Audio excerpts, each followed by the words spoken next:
Hey guys, I'm LT, And I'm Dan. and welcome to BHK Outdoors, your beacon for all things outdoors. So grab a cup of coffee, Or Chugga. and for the next 30 minutes, let's get out there. Hey, as always, if you have any questions or show ideas for Dan and I, you can email us at radio@bhkoutdoors.com. That is radio@bhkoutdoors.com. Today's program is being brought to you by Blind Horse Knives.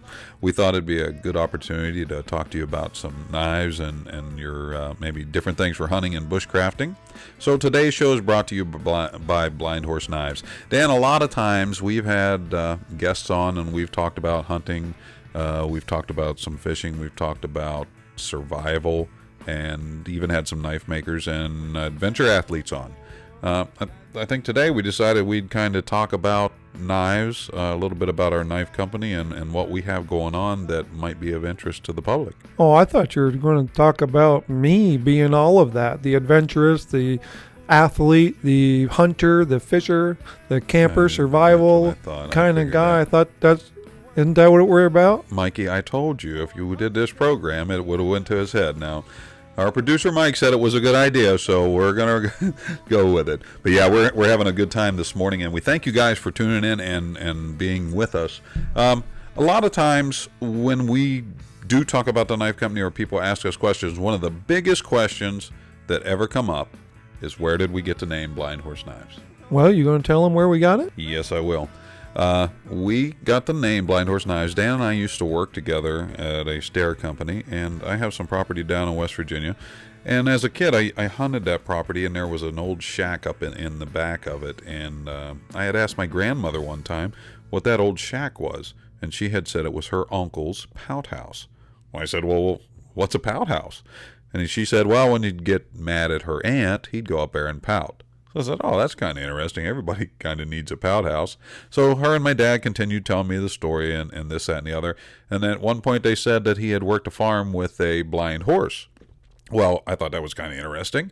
Didn't think a whole lot of it. We talked a little further, and then next Monday went back to work, and Dan and I were talking about it there at one point and got to the part where we were talking about the pout house and the blind horse, and it was just kind of all at once. We went, wow, this is the name of the company. Absolutely. I mean, how could it not be? As soon as you told me that, I realized that it has to be that. There's no more searching. It's a cool name. People will remember it. Once you get it in your brain, it's not ever going to go out. No, and basically from there, when we decided to do knives for a living, I can remember when we first talked about it.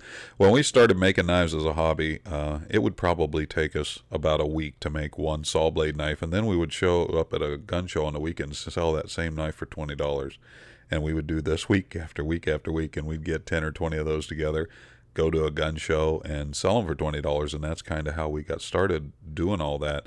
And we put so much time into those $20 knives back then. Oh, we did. I can remember the milestone that I set the first time I made 10 knives in a week.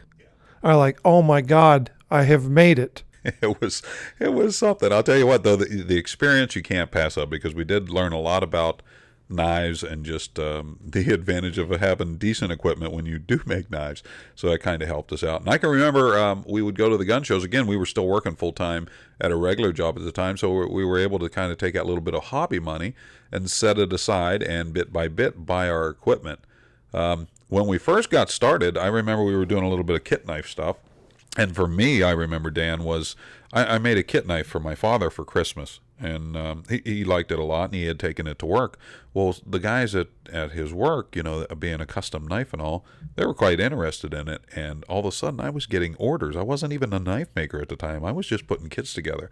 So for me, that was such an exciting part, just getting some orders off of kit knives, and built, 10 of those, and that is where I remember getting the money for the grinder that I'm using right now. And that's also where you got the inspiration not to be just a handle maker. Absolutely. Because it was insulting for somebody to come up to us and say, you're just a handle maker. It absolutely was. And I can remember when we first sat around on my kitchen table years ago, and after we came up with the name Blind Horse Knives, Dan and I sat down and we drew up this logo what is the logo that we still use today, the BHK in the shape of the workhorse. That was I think we drew it up on a napkin or something. Yeah, I mean it was pretty cool. And then we started trying to work the BHK letters into that horse shape. And it is what it is today. And we've had so many comments on that logo. I've had people buy the hat or the shirt just because they liked the logo. They didn't care a thing about the knife. They were just horse people or something, and they bought the logo just because of the horse shape. Absolutely. You know, things kind of evolve and change as you go along, guys, and that just goes with probably any business. When Dan and I set out, when we created Blind Horse Knives, we had 3 models at the time. We had what we called our large workhorse, our small workhorse, and a batwing, which was a very small finger-style knife. At that time, we were both hunters, so our idea was we were going to make knives for sportsmen, for hunters, and that's kind of the direction that we originally went off in when we started making the knives. Yeah, well, I think the large workhorse was your design, with a few modifications we made to it since we became Blind Horse Knives, but that was your original design. And me as a hunter, I realized that I needed to have a knife that was smaller for me to make it work for me. So that's where we started making the small workhorse. Yeah, the large and small. And at the time, we set up in my basement, and we took these things and we beat the tar out of these knives. We would throw them against the wall, drop them on their points. We put them in vise and hit them with a hammer, just doing everything. We broke knives intentionally to test our heat treats. Again, for our point of view, we wanted to know some of the abuse that these may be subjected to. So we kind of set out and we did that ahead of time and got an understanding of what kind of abuse a blade will take. Now, that doesn't mean go out and take any of your knives and do that with it. It was just kind of a place for Dan and I to get an idea of what a knife could take, other than just your regular game cleaning, what it may be subjected to. Because that's one of the things, when it goes out the door, we don't know what that end user is going to do, so we have to make the best knife every day that we can. And that's one of the things that we do is we try to get out there and make the best knife every single day. Absolutely. I mean, it's an ongoing process. I think one of the ways that has influenced the knife making the most has been listening to the end user across the table and listening closely to what they had to say. And we would take those thoughts that they would have on what they'd like to see in a knife, and we instantly incorporated those things that they were asking for in our knife designs. Right. And I'll tell you, it's very important, because as much as Dan and I like knives, and we have our own designs that we like or don't like, boy, we can make all the knives in the world that we like. If the guy over on the other side of the table or across the country doesn't like our design, then he's probably not going to buy it. So that's the importance of doing, listen to that end user and getting the feedback from those guys. Because like I said earlier, we started out as what we thought was a hunting knife company, and that quickly evolved. But, well, guys, we're going to take a quick commercial break, and Dan and I will be back right here to talk to you a little bit more about Blind Horse Knives. Thanks for being with us. Hey, guys, this is Dan from Blind Horse Knives. And he's here today to tell you about the knife company that we own and how cool it is to be an American-made Ohio knife company. Isn't that what you wanted to say, Dan? It's something like that. Okay, so just to save him the trouble, guys, would you just go to blindhorseknives.com and check us out? That's blindhorseknives.com, where you can get an American-made, not only an American-made, but an Ohio-made knife. Blindhorseknives.com. Thanks for stopping by. I hate those words. Hey, we're back with you. We're going to finish our conversation on the knives and the designs and how we came about making the knives that we are making today. I can remember talking to a guy about an orange knife, and I absolutely wouldn't make an orange knife. I thought, well, I'm a custom maker. I'm going to make what I want to make, and I did not want to make an orange knife. We ended up making several orange knives to date, but I realized how important it was to make what the customer wanted, not what I wanted.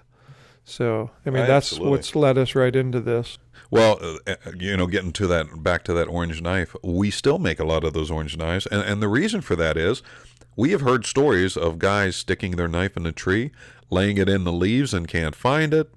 So an orange handled knife does make a lot of sense about, with the ability of being able to see your knife Well, you clearly. remember the story of the elk hunter that was backpacking into the woods with his buddies, I do. and he laid his knife down and knelt on it and cut the tendons in his leg. His buddies had to carry him and his elk out of the woods. Yeah, so I mean, those kind of horror stories do make a difference. So orange or a bright blue handle, sometimes you maybe think, I don't think I want a knife like that. But, in a situation from a hunter's point of view, being able to see that. Just to clarify things, if that ever happens to us and you go down out there in the woods, I'm going to gut you and leave you there. I'm not going to lug you out. Yeah, well, thanks for that. Mike, I'm not taking him with me anymore. Well, that's what I do with my friends. I mean, I'll at least gut you. Well, I appreciate that. Anyway, moving on. Hey, one of the things that we definitely want to talk to you about is, yes, we are in the knife business, but with any business, one of the things you got to do is follow your dream. Okay, our dream was to create the world's largest knife company. Now, we're far from there, but that was our dream. And we had so many people try to squash that dream and say, you can't do it. You guys will never make a living making knives. Well, we're here to tell you that we've been doing it for over 6 years full time. And we've hired some of those people that said we would never make it. And it's not easy. Don't get me wrong. We struggle every day. We struggle every week. We reinvent ourselves all the time.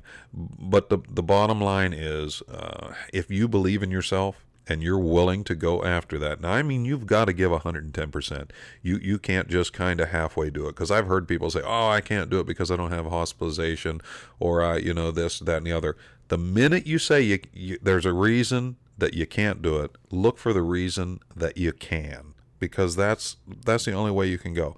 It's easy to say you can't, and as soon as you said it, you're right. You can't do it. Yeah, we've run into so many obstacles you couldn't even count them all. But the mentality that we've had, and we've had to help each other through these rough times, was that no matter what we ran into, we are going to take it head on.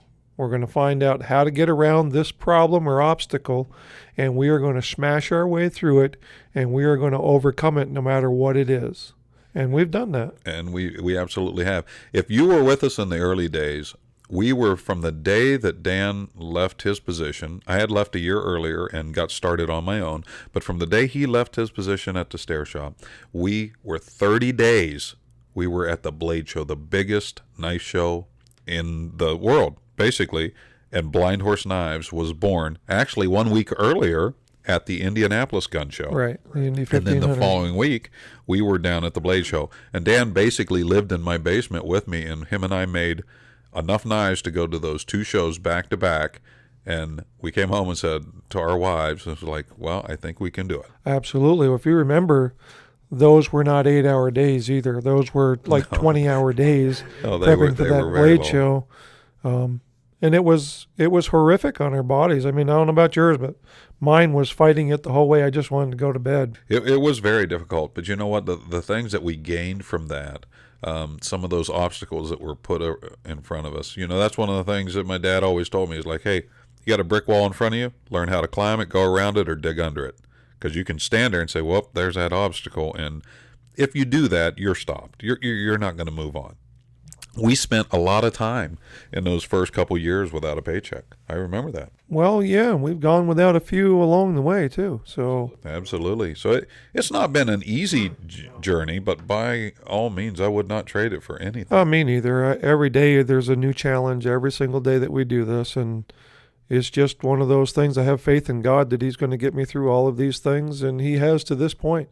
I mean, a lot of people don't understand the power of stepping out in complete faith and knowing that things are going to be okay, and having a group of people that you can share it with that are going to back you up, and we're all going to be in it together, and we're all going to succeed together.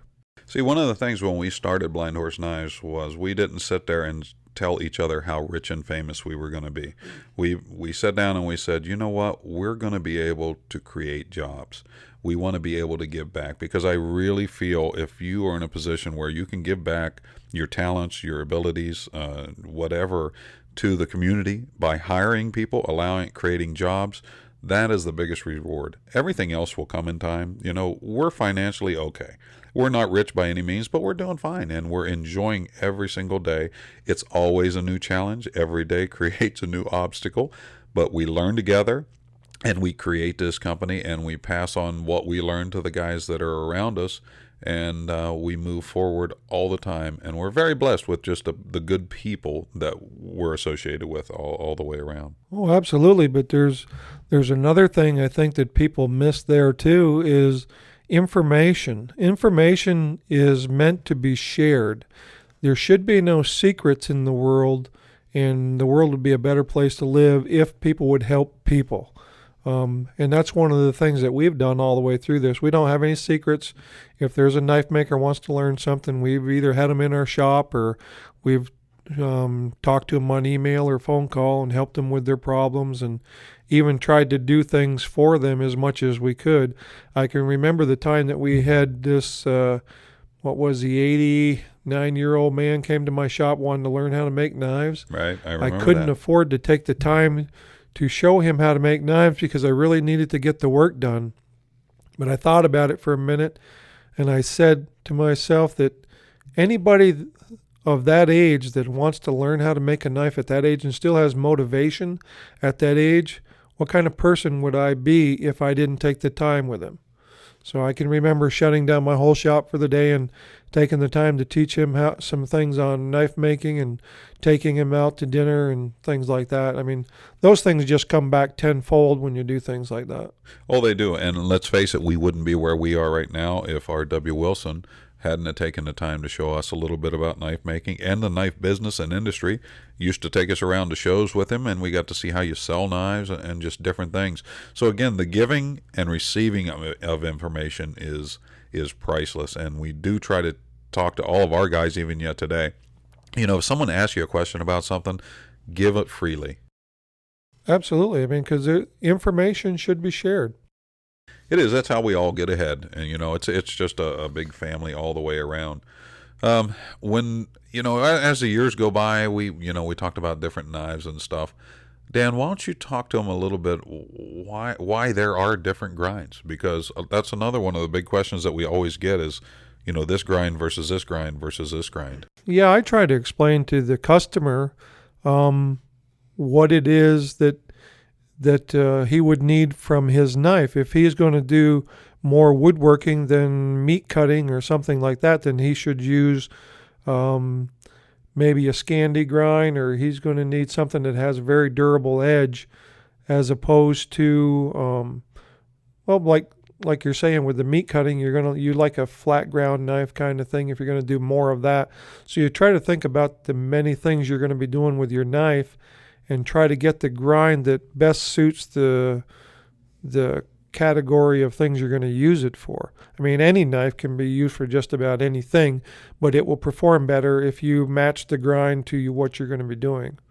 Absolutely. And for you game guys out there, if you're saying, hey, I really need something that's good for field dressing game, a Scandinavian grind is fine and it'll work just fine. But if you want something that would slice better, that may help you with your field dressing better, I would look into hollow and flat grind. Those two particular grinds will, just because of the shape of the blade, it gives you better qualities, I think, to address those particular needs. Well, I even think like the saber grind is pretty versatile. It'll go either way. So that's another thing that I try to sway people into. But I definitely ask the person, what are you going to be doing mostly with your knife? And then try to fit them to the grind. Absolutely. Aside from the grind, the other big thing that is always a concern for people who own knives is the edge. All of our knives go out of our shop with a convex edge. A convex edge, we do it on a slack belt or on the Scandinavian grinds. Even though they're ground to zero, we do what we consider a micro convex with our buffers. So we hard buff the edge to give it just a little bit of a convex look. That gives you a little bit more meat behind the actual edge so that it's not quite as brittle or prone to damage. So the edge is just as important as your grind when you are choosing your knife. Another thing that you need to really consider hard is the length of the actual sharpened edge of that. Again, what are you going to be doing with it? What where does that length fall in for you? Right. Also, some of the laws are going to state that you can, in some states, you can only own knives that have a certain length. So you've got to be aware of that as well as you're purchasing knives. Right. Hey guys, we're going to take a quick commercial break, but before we go, if you'd like to see some of our knives, please check out www.blindhorseknives.com. We have monthly specials there, and we also have our regular catalog of knives. So we'll be back to talk to you in just a minute. Thanks for being with us. Hey guys, it's LT. And I'm Dan. And we're with Blind Horse Knives. Hey Dan, what's your favorite knife? My favorite knife's a Woodsman Pro. Woodsman Pro. Yes. Well, why do you like that one? Because it's big enough to do wood chores and dressing game and things like that. Wow. So Woodsman Pro. Guys, the best place to check them out is blindhorseknives.com. That's the Woodsman Pro. Check it out on the Knives for Sale page at blindhorseknives.com. And we're back. Guys, thanks. Today we're talking to you about Blind Horse Knives. Dan, before we took a commercial break, we were talking about the length and the blade of the knife and stuff. Handle is another major important part of the knife that sometimes, believe it or not, seems to get overlooked in length and size and thickness. Why don't you talk to us a little bit about, different thicknesses and different handle materials? Well, yeah, I mean, that's an important thing with your decision. First of all, I would want to know how hard am I going to use this knife? Am I going to be using it for patoning it through things, splitting wood, just the hard use chores? Or am I just going to use this to cut open a deer, those kind of things? Because all of that is important. You want to make sure that your knife handle has a good purchase for your hand. Now, it depends on the kind of force that you're going to put on the blade. So that's why some of the knives will have like a 3-finger handle versus a 4-finger handle. The 4 fingers are going to be more apt to hold up and give you a good purchase when you're using the knife very hard. Some of the other ones, when you're cutting a little more delicate, you don't need such a big handle, and you can get away with a lesser handle. The thicknesses, a lot of that's personal preference. I mean, people like to have handles that are thick and fill their hand. Some would rather have them flat so they can index the blade better. I think there's an ongoing battle of whether you'd like to have it polished, which will make it slick.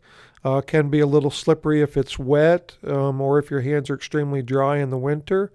You can get bead blasted handles that give you a little more texture, so that it doesn't slip as much. I mean, there's a lot to talk about when you're talking about handles. And it's amazing, person to person, how much handle size and shape does vary. And you know what? There is no perfect knife. I know that's one of the holy grails for us is always searching for the perfect knife. But everyone's opinion of the perfect knife is different. And you know what? That's okay. We've learned that is okay to want something different in a knife. And I think they should. I mean, we see it a lot that a guy will come up to the table. He's only going to spend that kind of money once in his life or something. Right.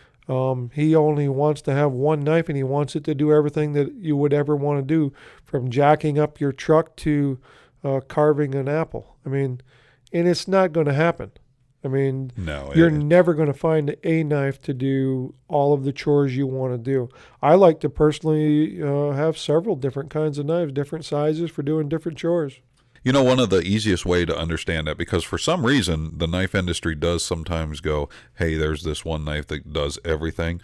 If you think about just the way the firearms work, you have rifles, you've got shotguns, you've got handguns. Well, you wouldn't take your handgun shooting elk at 500 yards as a general rule. So that's where your rifle comes in good. Does that mean the rifle is better than the handgun? No, they're fantastic weapons used in their proper environment. So that's what I try to tell people when they say, I want the perfect knife. Very first thing is, what is the main use of the knife? So when you're out there searching for a knife, think to yourself, first and foremost, what is your primary use for the knife? And then the maker can probably help you a little bit in your decision, I think. Yeah, I mean, I don't think people put a lot of thought into what they're actually going to do with their knives. I mean, some of them don't even believe that they need a knife. One of the things that you see in the industry today that I personally don't agree with is the really cool looking designs on knives. I mean, I guess that's okay if you're having it in your pocket and you're not using it very much or whatever. But a lot of those really cool looking designs have very sharp edges, and it's very rough on the hands if you're going to use them for any length of time. So I think that's why blind horse knives, our knives are made to be users. You'll see a lot more rounded off handles and things that don't burn your hands or give you blisters or stick into you when you're trying to use the knife. And I think that's a very important thing to look at. Absolutely. And you brought up a good point about, sharp edges and what would cause you not to use a knife. Another big part for me, anyway, to not using a knife is how the knife's carried. And I know that's a big part for us is our sheath options, because we don't ever think of it as just here's a knife and here's the sheath that fits that knife. We're always thinking of it as a system. And well, most of our knives have 2 or 3 different options to carry it, and we're constantly going to be working on more ways. I don't believe that we're ever going to go away from trying to make more ways to carry the exact same knives. I mean, I probably won't be happy until I have 5 or 6 different ways to carry the same knife, every knife design that we have. We're not there yet. This is the way that we need to go in the future.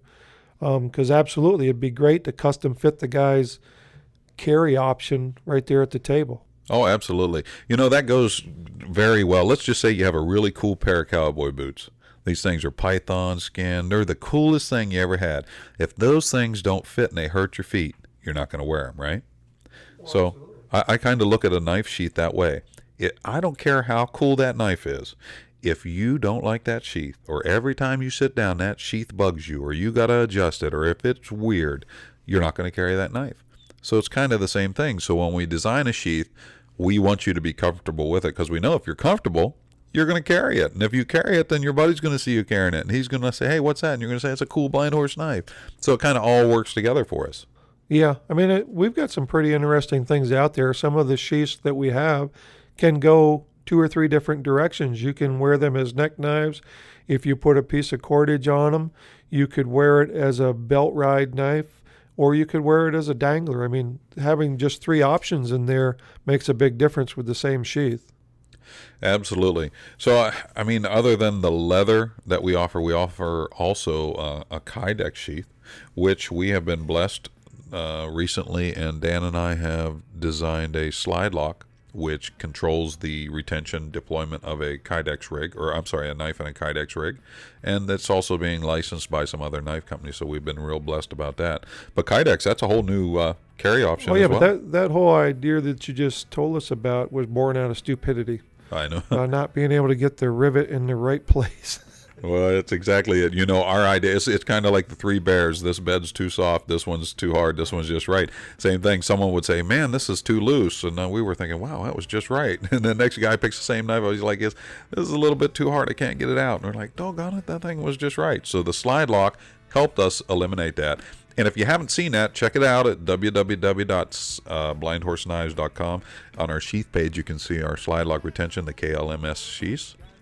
And you'll see what we're talking about. Guys, thank you very much for being with us today. I hope you enjoyed today's show, a little background on Dan and myself and the knife company, and I hope we answered some of the questions you may have about knife style, knife shape, carry options, and all those different things. If you have any questions for Dan and I, or if you just have a show idea you'd like to talk to us about, you can reach us by email at radio@bhkoutdoors.com. Well, Dan, I'd like to thank you for hanging out with me today. Well, yeah, I thought it was going to be a little more questions about me, but I know. Well, we'll get by that. Maybe we can do a complete separate show. What do you think, Mikey? So, man, just call me. Give me a call. That's what I figured. I'll be glad to sit and talk with you guys. Well, guys, thank you all for being with us today. Remember, join us right here next Saturday morning for BHK Outdoors, your beacon for all things outdoors. Thanks to our producer, Mike Henniger. And until then, I'm LT. And I'm Dan. May God bless all of you.